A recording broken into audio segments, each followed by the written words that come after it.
My name is Azad Ashim Sharma. I'm a recent graduate from the MA Creative and Critical Writing program. When I first got clean, it was in 2018. And for about a period of 9 months, I was really strong. I was attending 12-step fellowship meetings regularly. I was totally integrated back into normal life. And that was wonderful. But it was also going into sobriety, and I always try and describe it to newcomers in meetings or to friends who may not understand that addiction is an illness. When you come out of that, it's like everything becoming high definition on the TV. And remember when HD was a new thing, it was like we were all kind of like adjusting our eyes to this new, really, really intense image. And that was what real life became like. It was disorienting and overwhelming, but beautiful, really beautiful and easygoing. And classically what happened is I built this wonderful life at Birkbeck. I was well into my master's. I was achieving what I wanted to achieve. I had really great support from the Birkbeck department in terms of just bettering myself.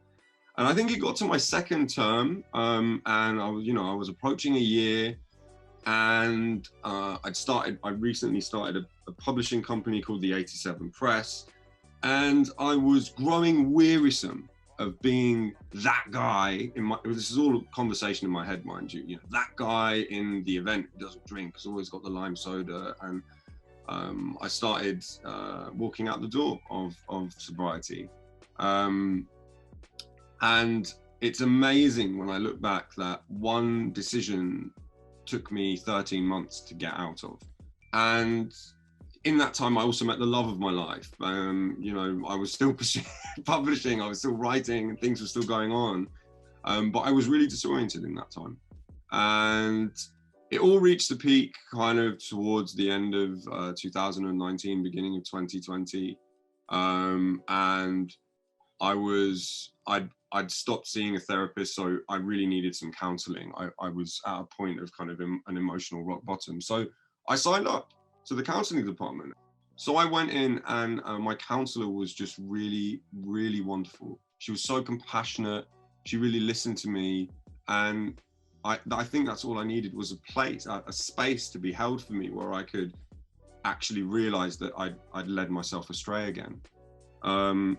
And so that began really my re-entrance into a 12-step fellowship, and the kind of regaining of my recovery, which happened sort of a month into the lockdown. But the acceptance now is that, well, sobriety is my normality, and I'm really pleased to carry what we call a black keyring of 1 year plus in sobriety. It's been a hard year, but it's just the start, I think, is the best way to look at it.